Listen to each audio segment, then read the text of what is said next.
and welcome to the Open Era Podcast. My name is Devang and Simon. I'm joined, as always, by Mr. Simon Bushell. Bush, we've left California for Florida, easily the worst state in America.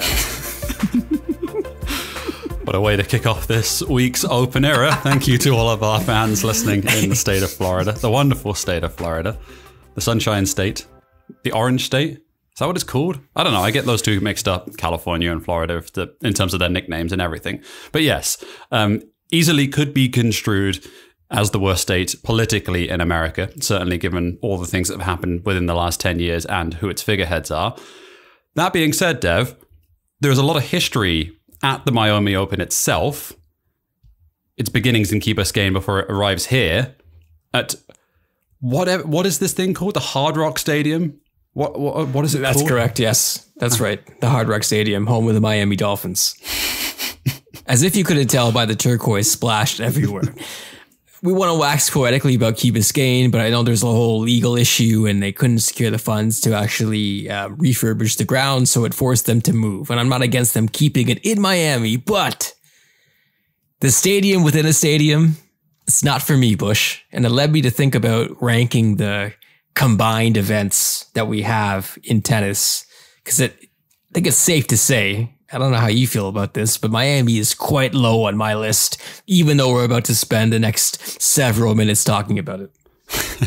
It's true. And we'll come on to that in part two of actually trying to give some weight to the rankings behind the combined 1000s events. But just starting with Miami, we were chatting previously before we came on air. Wink, wink, Dev. And we were chatting about what this says more about in terms of some of the winners and losers so far that have been played, not least the one between Bianca Andreescu and Maria Sakkari. First off, we got the matchup between the two former champions that everyone had circled in round one between Bianca Andreescu and Edema Raducanu. Then we had a follow-up, which was a blockbuster. And then, honestly, another blockbuster between Sofia Kenin and Bianca Andreescu. So if you're a fan of women's tennis and you're a fan of storylines, it's been pretty damn good so far. It's been excellent. I asked you this question. Who does that result say more about in the second round? Maria Sakkari falling to Bianca Andreescu in 3 sets? Because I think not too long ago on this show, specifically, we were talking about ceilings and we were talking about Maria Sakkari probably maybe maxing out as a top 10 player on the WTA. And though that maybe seems more salient, we also talked about ceilings for Bianca, or how far she could get back to where she was in 2019. It's a fickle sport, and I know things can change pretty quickly, but see the variety, see the game, see the gamesmanship, more importantly, from Bianca Andreescu.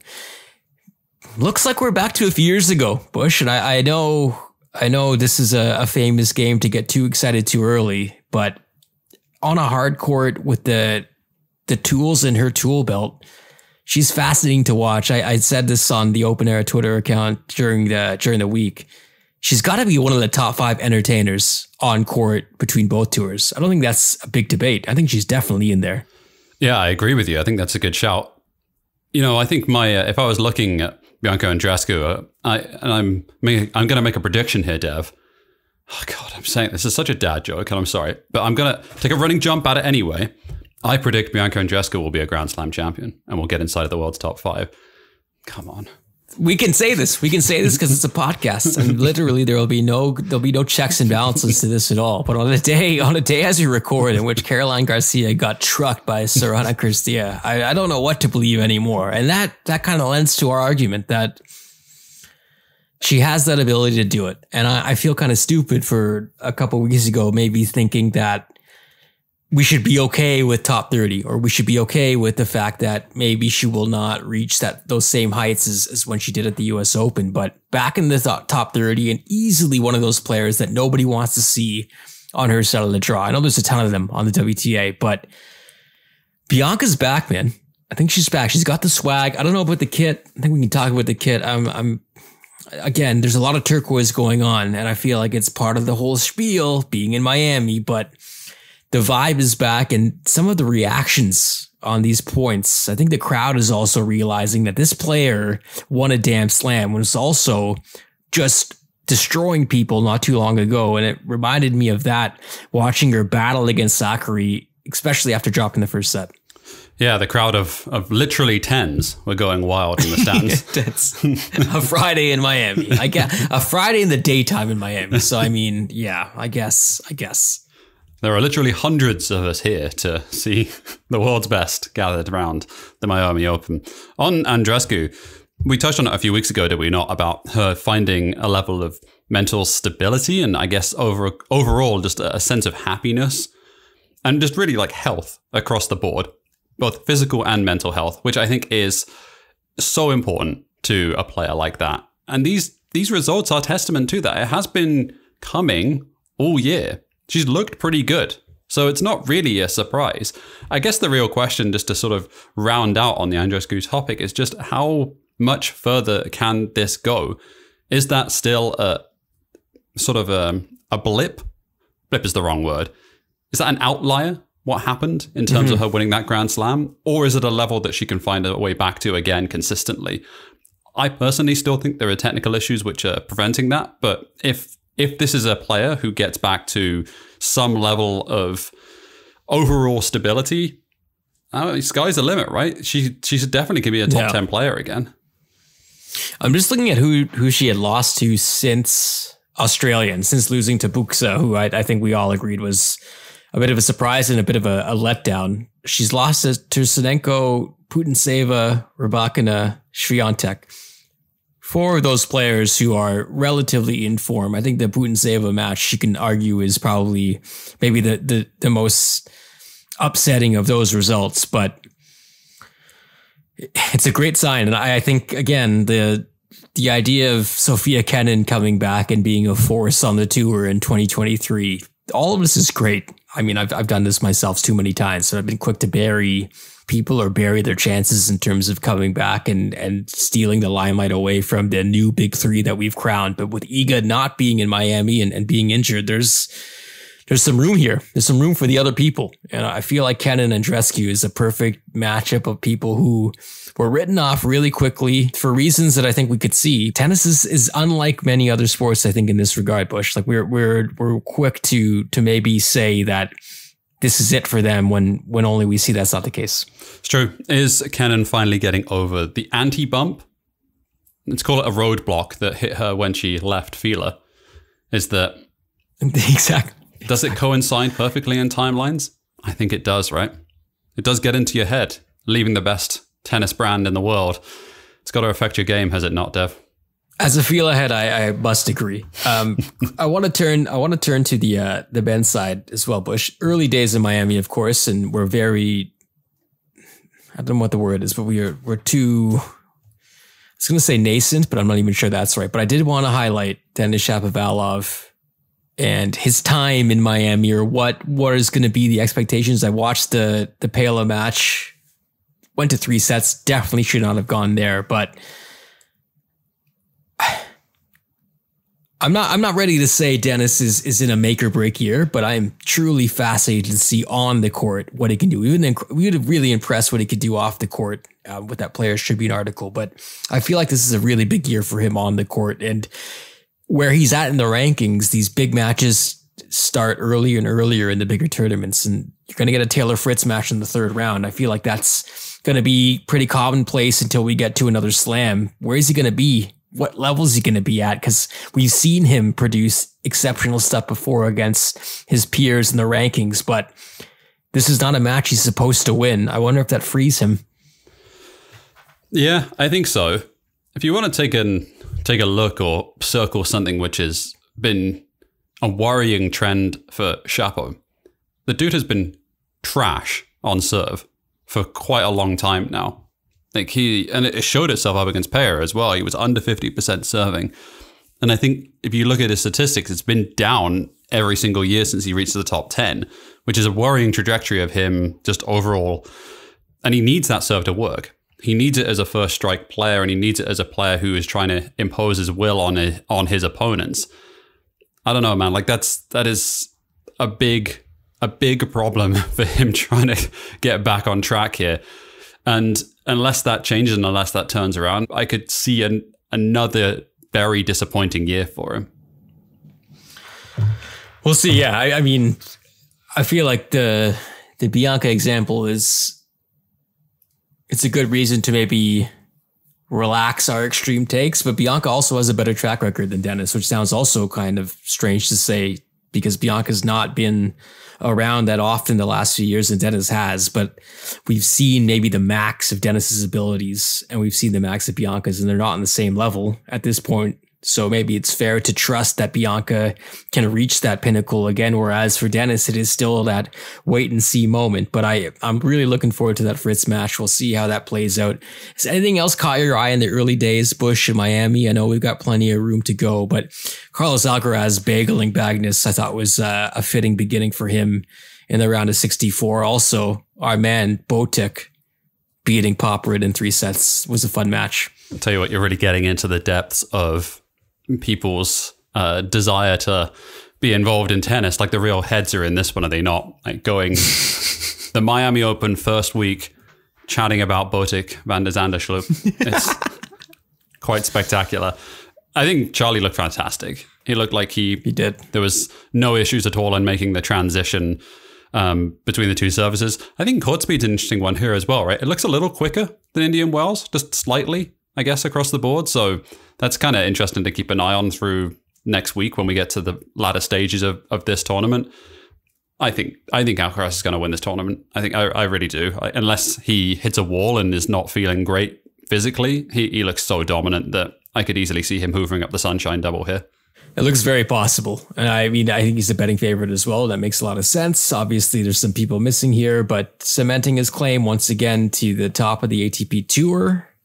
Carlos Alcaraz, also a big draw. I mean, you mentioned the crowds early on in Miami, and once again, the stadium seating does them no favors. But can I do my best Zach Lowe impression just to give some? You can, just to round out some statistics. I was wondering about doing this. I don't like going too into the weeds of it, but just touching back on the Shapo stuff of him dropping in serve percentage.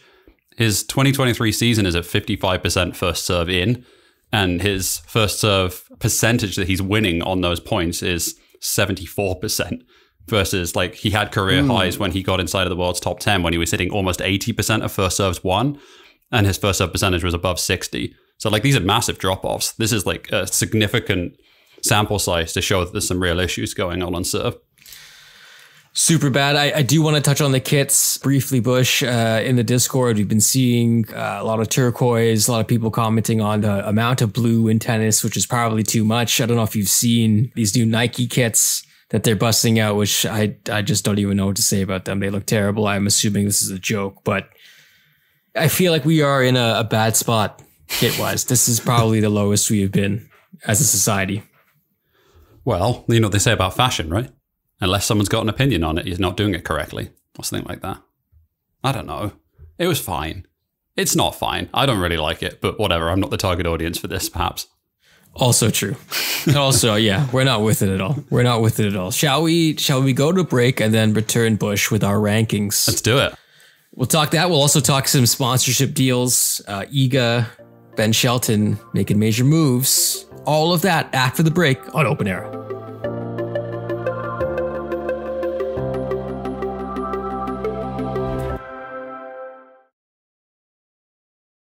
Welcome back to the Open Era podcast. Bush, we mentioned this off the top about Miami being maybe the weirdest tennis tournament on the calendar based on where it is, based on the fact that it's in a football stadium, based on the fact that aesthetically it does not feel like the most welcoming of environments. But that led us to ask the question, what are the best combined tournaments in tennis? And we're going to eschew the Grand Slams from this conversation, obviously, because we talk about them enough, but I just want to say off the top, I wish Paris-Bercy was a mixed event because there's something to be said about playing tennis in a basement at the end of the season where no one wants to be there. That really makes tennis just perfect. Yeah, I mean, make the Paris Masters the World Tour Finals and make it like a month earlier, and there you go. I've fixed most of your problems. Combine them. Tour, yeah. There you go, exactly. So, Indian Wells, Miami, Monte Carlo, Madrid, Rome, Canada, Cincinnati. Those are the 7 combined 1,000 events. I will kick this off and firmly, aggressively place Miami in 7th place. What is your number 7? It's Miami as well. I don't Monte Carlo only ATP, right? So we gotta kick them out of this. Of course, this conversation. Yeah. Excuse me. We do, right? So I think it's 6. Miami is your 6, yeah. Easy 6, and like not to hate on Miami as a tennis space. And I mentioned I don't like Florida very much, and it has nothing to do with the people there. I had a great time at Disney World back in the day. I've also had a great time generally just being in Florida. I spent a lot of time in Orlando. Nothing bad really to say, but this is not tennis paradise. And I've stopped doing marketing for Indian Wells Bush. You know that's true, but I really think this is like a funny inverse to what Indian Wells is as a place where it's all tennis specific. Everything is made for them. You go to Miami, it's like, okay, here's a parking lot, go play some tennis. It's just a crazy shift to me that easily puts Miami at the very back. I mean, Cincinnati, that's tennis to me, right? Cincinnati, Mason, Ohio, since 1899, that's tennis paradise. But for the East Coast, in terms of having history, way more history than Indian Wells. And even though it's in the middle of nowhere, if you want to be cruel to Central Ohio, what a place to watch tennis. What a place to be there for a week where you can probably see more players, more great matches than anywhere else. So I think they're higher than you would think I would put them, is what I'd say for Cincinnati. Yeah, I think Miami is a firm 6 on that one. I think we both in agreement on that. So, I mean, is it a stealth take to say that the US Open should be in Cincinnati? But whatever. We can move on from that one. And We've had that conversation. We have indeed. So are you saying, surely Cincinnati's not your 5 then? Or is it? Maybe it is. It's not. Honestly, now I feel like I'm being a Euro snob.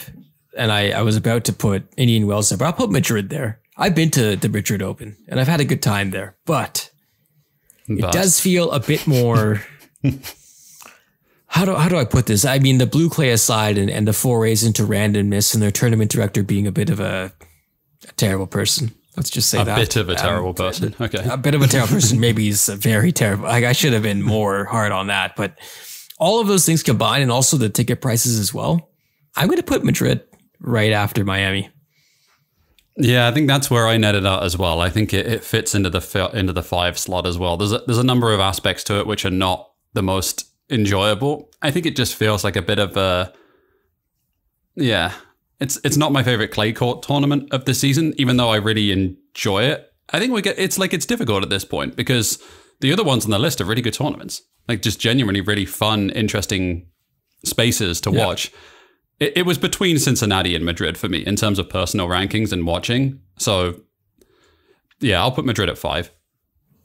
Also, like Madrid last year was amazing. And like Carlos ran through the best, arguably 2 of the best players of all time in that tournament. So, I mean, it depends on the day, but I would say the Magic Box also has its appeal. Kaja Magica, it's a cool place. It's a very cool place to watch a tennis match. But I would say I'd put Cincinnati just ahead of it in 4. And that's because I do like the idea. Yeah. Yeah. I mean, that's the thing, right? Like, I think these have slightly different rankings for in person as well, because I think the stadium experience of going to watch at Kaja Majeka is different. I think it fits much higher on this list, but as an overall package of watching it as a fan and space in the calendar, yeah, I think 5 feels good for me. I'm putting Cincinnati next. I don't know about you. Now we're getting super homer because there's a huge issue with the Canadian Open that we haven't addressed yet, and the fact that it's not in the same place. So is it really a combined event? Like, does that lose its luster for you? Because I was about to put Cincinnati right after Madrid, but I think the Canadian Open should be 4. Yes, I agree with you. I almost put it 6th, I have to say, the Canadian Open. Wow. A2? Brute? Man, they're going to take away my passport, are they not?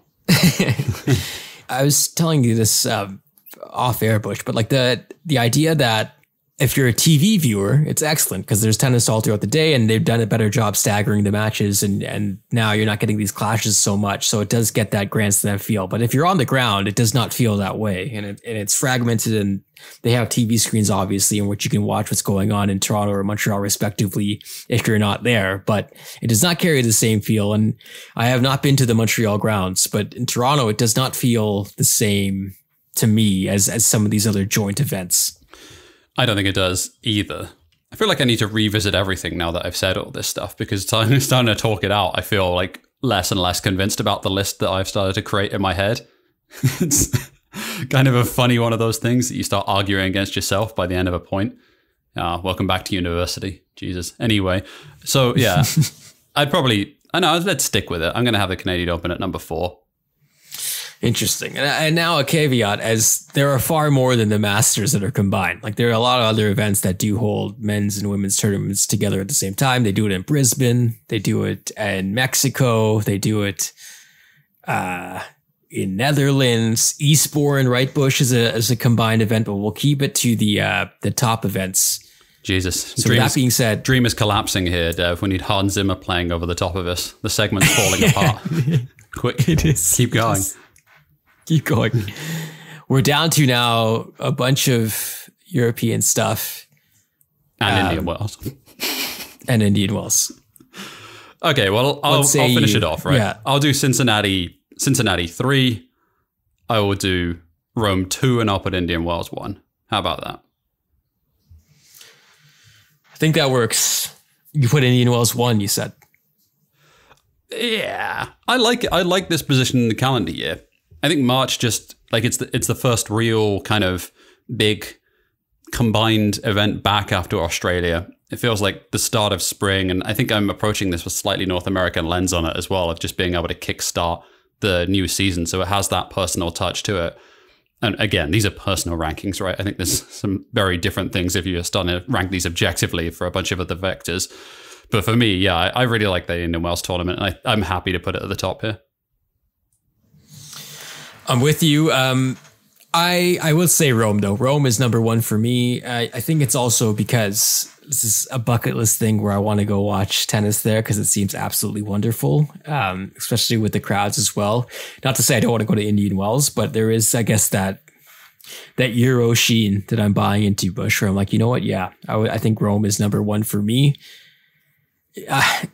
There should be more of these, and I was reading through that list, and I know there's a lot of tumult in the calendars for both tours, and there's a lot of uncertainty based on how we're going to do things going forward, whether that means holding more joint events or holding more team events. I know we've seen a bunch of team events kind of populate on the calendar, but if we want to see more, I think if you're a tennis fan and are able to go to these tournaments and able to see a wide variety of players on different sides, including doubles, including mixed doubles, it makes for a better experience. And it makes for one of those things that I think leads you to appreciate things that maybe you weren't expecting when you went there. I know people stumbling upon doubles matches at tournaments like this is my favorite thing to observe, because I don't know how many people are watching doubles on a weekly basis. I know I'm not watching it that much, but when you see it live, it's a whole different animal, and it's absolutely wonderful to watch in person, and especially mixed doubles too. So more combined events, more money that is equal pay, and more joint purses that maybe are backed by our wonderful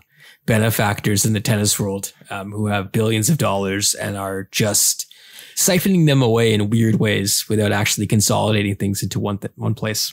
This is the call to the Larry Ellisons and Pagula families of the world. Make this happen. Yes, I agree with you. More combined events across the board, and also regional combined events as well. It's been interesting actually watching the NHL this year, is it not, to see more and more of those back-to-back sort of one sort of close proximity games being played. So one at home, one away, but like local rivalries as well. And I'm glad to see more sports taking this on, because I think it does create a really good atmosphere and something that's much more easy to understand as fans as well. If you're just in a location, or you're just, this is the North American part of the tour, it's just much easier to understand in that regard, as opposed to flying over everywhere, all over the place. It's well said, Bush. Before we get to party shots, just want to touch on some sponsorship news. I mentioned Iga Swiatek is not in Miami this week due to an injury brought on by a bad cough, which sounds scary, but I hope Iga is doing well and getting ready for her clay domination. But Iga and Ben Shelton have signed with Roger Federer's On brand. We've cut some jokes. We've laughed possibly at the fact that it's the biggest dad brand around, but these are two youngsters. They're hip, Bush. This is a new era for On. Well, given some of the outfits that Asics have put Iga Swiatek in, I think she's actually getting younger by going to On, which is Shockingly. Shots fired at Aztecs here. Blake Shelton, country music. That's my joke. You can't take that from me. You can't. You can't. I do want to say though, this is a random aside. A friend of mine was wearing On shoes the other day, and I'm like, wow, I haven't seen these out in the wild. He's a young guy. He's a youngster. Loves them. Raves about them, Simon. So maybe we are wrong. We are looking for sponsorships. We're a tennis podcast. On is making headroads into the industry. Come on, there's certainly some synergy there, is there not? We can make this work. Has to be. I will wear the Roger, as they call it. I'll wear that in any circumstance possible if they sign on with us. But no, I think this is, I don't know. I feel like I'm still in the Federer denial phase where it's just, all right, he's still around, kind of. This is a weird way for him to be around. It's like a weird sponsor dad of two youngsters. Ben Shelton, obviously a long way to go, but Iga at the top of the game. I feel like Iga is someone that Roger would want to pass the mantle to. And you can read into that as you may, but I feel like that makes sense. Let's go to parting shots. Let's get to parting shots. Let's get to I don't want to talk shots. about On anymore. We'll leave that in you. Oh yeah, we'll leave that. We'll leave that marketing talk behind. When we get to parting shots, plenty to talk about, including Ash Barty, more Riga, and some more Ukraine-Russia conversation after the break.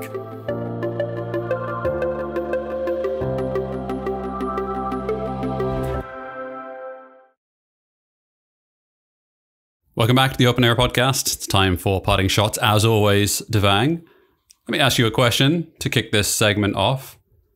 Bayern Munich shocked the football world by sacking Julian Nagelsmann late last evening as we record here and replacing him with Thomas Tuchel. This is 1 year to the day just about that Ashley Barty retired from the sport of tennis. I want to combine the two together and ask you a question. Wow. I'm impressed by it. First of all, I'm impressed by even the attempt of doing this, but please. If you woke up tomorrow, flicked on, I don't know what your sports aggregator of choice is, but let's just call it BBC Sport for the time being. What would be the most shocking announcement in terms of a retirement from the sport of tennis that would get you, that you wouldn't believe? And I guess we can't put like the severe youngsters in there, right? Like the people who have just started. Couldn't say Alcaraz. Couldn't say. I don't know, man. Like Ashley Barty was 25 when she retired, so I'm happy. Let's include the entire tour. Here's mine. I'd be stunned if I saw Novak say he was done before like 40, but I do feel like it's not impossible. How about that? That is one that would shock me, certainly. Yes. Wouldn't it? Wouldn't it be like, what? No way. But 35 now, I'm going to say he's going to win. Let's say six more slams before he's 37. Let's say he calls it right then and there. I'd be pretty stunned because I feel like he'll keep playing till he's basically unable to. But none of the youngsters seem to me like they are not jaded, but they're not, they haven't been psyched out yet by the exploits of the tour. Whereas I feel like Novak's maniacal drive to keep winning titles will eventually stop, but it'll stop really quickly. So here's my bet on that. Also, did you see that Nagelsmann lost the room because he skateboarded to work and he was too hip for the youngsters? Did you see that line? Oh man. Football is so fucking weird, Dev. What a sport. What a sport. Yeah, I think the Novak one is a good shout in terms of shocking announcements. Mine was actually either going to be along similar lines. It was either going to be Andy Murray, simply because I genuinely don't believe he'll die. My hip fell off. Exactly. Yeah, my hip fell off and I have to stop now. Yeah, and the other one on the other side was Emma Raducanu. To just be like, nah, fuck it, I'm done. The thing is, and any of those folks who are like in the beginning stages of their career, I don't know if it would be a shock because it would be maybe an acknowledgement of how strenuous this all is. Yeah. And how generally unhealthy it may be. If you have other interests and you don't want to just be a tennis player your whole life, not to denigrate the profession, because obviously it's beloved by millions and millions around the world and we all like to play it and we dream about being on these courts, but it's not for everyone. And it's not for everyone with this microscope on you. So I guess for the youngsters, I would be less surprised even to see. If Coco Gauff was like, I'm going to stop playing tennis at 22, sure, I would be stunned. But I also would be like, yeah, sure. Like, yeah, cool. Live your life. Do what you want to do. Whereas some of these lifers who I think have been around forever and have staked their identity on being the best of the best, I would be stunned if they called it before they're quote unquote supposed to. I've got things to do on the CW. Damn it. Leave me alone. We need a whole different CW segment / a spinoff podcast to talk about CW shows, Bush, because I'm still reeling after the revelation last week. So much excellent content to be done here of what a CW version of a tennis show would be, or a tennis show on the CW. I need to brainstorm that at some point. What is the version of the OC which exists in tennis world? Taylor Fritz must be involved in some capacity. I want to point out, Succession is back this weekend. Saw a wonderful ATP Succession supercut that we retweeted on Open Era Pod's account, but holy cow, it's good. Just take that. Tennis channel, tennis TV, take that, make it into something. It's fantastic. Bush, before we keep going, and I know you're going to get to, actually, let's do the retirement thing. Let's do the Ash Barty talk. 1 year since you retired, Dev. 1 damn year. Were you going to take this on a rub in that my prediction did not come true and that she's having a kid and she won't be back for a while? Were you going to take this opportunity to stick it in my face? Not really. I mean, I can now that you said that. No. Wow. I was about to call you the bigger man, but I guess not. Should we transition then? You mentioned Iga Swiatek being out of the Miami Open with an injury, which is somewhat concerning. The additional part of that, which you mentioned, of course, is that out of a coughing fit, I'm just wondering what is one of the more strange injuries that I've heard of in sport. Is someone suffering at the hands and the feet of just having an overly active coughing spree. Yeah, not great. And you know what else is not great is some of the news that came out of the WTA and everyone else around that with regards to the continuation of the Russia's invasion of the Ukraine. Dev, some stuff came up this week which certainly suggests that this is not going anywhere as a topic within the sport. I guess we can just go over it bit by bit because there's quite a bit to discuss around here. First part was an interview given by Anya Sabalenka, where she was quoted as saying that it was, pretty rough times in terms of criticism directed towards her because of Belarus's involvement inside of that conflict. The next stage of that, of course, was seeing Anastasia Potapova wearing the Spartak Moscow shirt on court against Jessica Pegula, WTA issuing a formal warning for that. And Iga Swiatek saying there should be a greater focus on helping Ukrainian players as the conflict enters its second year. Dev, it's been a lot of stuff during the course of this week. And the story is starting to, I guess, turn nasty, I guess. Is that a decent way of phrasing it? Yeah, and I mean, feels like it's underselling kind of what's been happening in the sense that, I don't know, there's something about Sabalenka saying I did nothing that I don't. I get that she's 24 and possibly there's room to grow here, but I don't know. I have a hard time, not sympathy, because I get being sad about the fact that you're the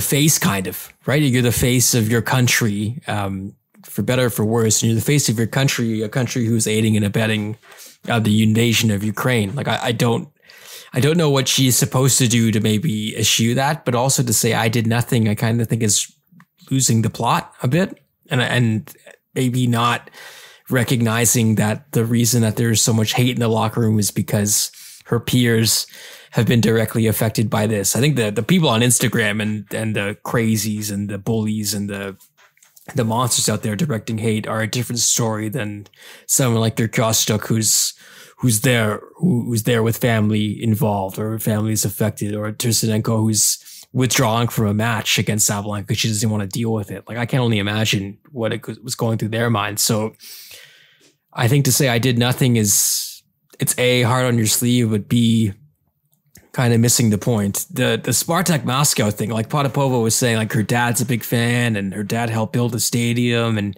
it had nothing to do with this. You're playing a Ukrainian opponent. I'm sorry. Get out of here. Get absolutely out of here.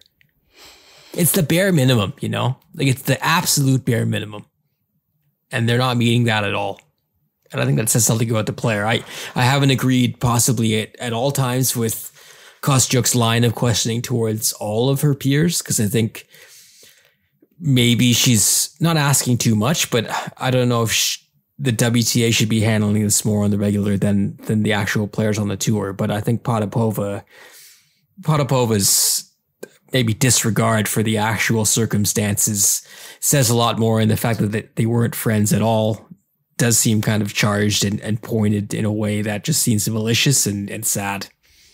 Yeah, sad is probably a good turn of phrase to end on that one. I don't really have... What are they going to do at Wimbledon, by the way, Bush? Like this, we're getting closer, right? Have they decided? I know the IHF, the hockey body, has banned Russia from the World Championships. They're not having the World Cup of Hockey because Russia isn't involved. Basically, that's the line that's been trotted out. Russia's going to join the Asian Federation in soccer because UEFA's kicked them out. Like, what is tennis doing here? Like, what's the plan? Watch this space. We'll wait and see over the next few months. It's going to be fascinating. Just remove the flags. Remove the flags because that's fine, right? Remove the flags and everyone's like, okay, we don't know where these people are from. This is all great. Indeed so. Let's touch on a slightly cheerier story. Martina Navratilova came out this week to say that she is cancer-free. She, I think, has battled both breast cancer and throat cancer. So she's been through a lot. This is good to hear across the board, Dev. This is a good story. Legend of the game. I mean, I don't think we've agreed with her in many things, but it was cool hearing her on the broadcast in Miami this week. And I feel like anytime I hear Martina on a broadcast, it's about how no one's at the net anymore and people don't do this anymore. But I felt like it was just good to hear her voice there. I mean, a fighter is underselling it. 18-time Grand Slam champion, her personal life, what she's battled through to get to this place. It's not a surprise that she beat cancer too. She's beat a hell of a lot of opponents in her day. But so major salute to her. Is players need to get to the net more the most boomer quote in tennis? It's pucks in deep. You know what it is? It's pucks in deep. It is for tennis people. That's true. Or it's like you got to run the ball. You got to run the ball in football. That's the same thing, right? It's the same. Defense wins championships. Same thing. Steph. Defense wins championships. Right. It's all the same. It's all the same. Carlos Alcaraz gave an interview to Eurosport this week. There was a couple of quotes which were floating around from it, which I think caught some eyes, mostly simply because I think he was confident. I don't think there was anything in this that was particularly provocative other than to say that he has the ambition to be one of the best tennis players in history. I mean, that seems reasonable when you're the world number one, does it not? That just seems like something that you should be aspiring to.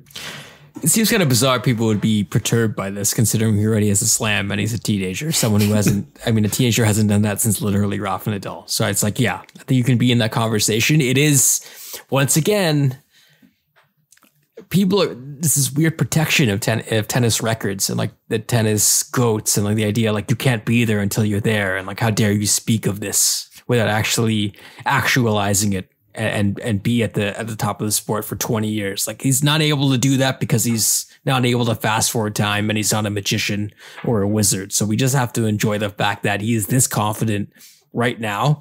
And God, is it a godsend for the sport? Desperately needed on so many regards. You need someone to talk smack and believe it. And he's not even talking smack. I think he's just talking about what he's seeing in front of him. I fear that we're going to beat this out of him because we're not, youngsters aren't allowed to dream big and think about winning multiple slams and beating their idols. But I mean, he's talking about like recovering from injury and learning from watching Rafa recover from injury. It's not like he's completely eschewing what the people have done before him. It's just, he's dreaming big, and who's going to bet against this guy? Good point. Final story in Parting Shots is an article with Wu Yingbing that was written on the ATP Tour website. We have spoken on this show before of our love of Wu Yingbing. And this story is really good. One quote which I just wanted to circle here. I think off the court, there is pressure. People have higher expectations. And also me and my team do. Even my family does. But I think it's okay. I'll be okay because I don't really see those things in a negative way. If you want to be at the top, it's not the biggest problem to worry about. And I think I have the potential and trust myself and my team. So things are going to work out if I do things the right way, especially keeping myself healthy. He has a good head on his shoulders, does he not? This is the thing that I always come back to with him, is that he seems pretty level-headed considering the expectations which are being placed upon him. Yeah, it's pretty cool to observe. I mean, on the day we record, he lost to Diego Schwartzman, also friend of the show, but it's something that, yeah, that's what's going to happen. And some of the quotes in here, like I guess the idea is that you can prepare as much as you can and you can be as ready for something as you can be. But if you're playing someone better than you on the day, that's just how it goes. And you got to go back to work. And it sounds like that rise and grind mentality that we've all come to know and love from various athletes. But it's something that I do think is very important in individual sports, as opposed to maybe that team aspect where there's not much solace for you if you're in a rut of maybe 6 consecutive losses or 5 consecutive losses. There's an idea that you are not worthless, but you're in the tank and you're plummeting down the rankings. Like, how do you rescue yourself from that? And it's this perspective that you need. Like I said, he lost to Schwartzman, but he lost to Diego Schwartzman, who is one of probably the 20 best players on the men's side in the world. So cool. Like, let's learn from that. Let's keep going. And also the fact that he played Kyle Edmund earlier. Like, Kyle Edmund is still battling because A, I think he has an obsession for the sport, but also B, I think he's got some self-belief in him that it's about the road forward and not what missed opportunities you've had in the past. It's about finding your love of this game again and seeing where it can take you results wise. And though they're in different states of their career, I think it was interesting they played each other this early. Love it. That's the end of Parting Shots, Dev. We did it. Another week in the books. We did it. Another week in the books. 2 challenges remaining, sir. How do you want to end off this week? I played through a game called The Pathless on PS5 and really, really enjoyed it. I don't have anything to add other than if you have a PS5, feel free to pick it up. Great soundtrack, plays really well, and looks fantastic. So thumbs up from me. I did not know you had a PS5. How is that machine? It's great. Although it does sound like it's taking off every time you turn it on. So, and it's going to set fire to the house. Yeah. Like an airplane. Fantastic. I don't have anything that exciting to say as I complete week 2 of the move of apartments, but I will just say, be kind to people on the phone who you have to work with to get things done, including changing addresses or getting your taxes in order. I've found that, it's not their goal to make your day a living hell. And when we come to that with that perspective, it helps everyone in the process of figuring out who screwed up where and how do we fix things. It's a good place to leave it, I think. Perfection. All right. As always, thank you for listening to Open Era. If you like or enjoy the show, a rating and a review would be wonderful. We're on patreon.com/Open Era, where we're talking tennis all the time, especially with Miami well underway. You get the show ad free, you get it early on Sundays. Plus, you join that Discord that we've got going. If you join us on patreon.com/Open Era, we're also on twitter.com/Open Era Pod as we're tweeting through the Miami Masters. For producer Greg on the 1s and 2s, and for Simon, thank you so much for listening to Open Era. We'll talk to you next week.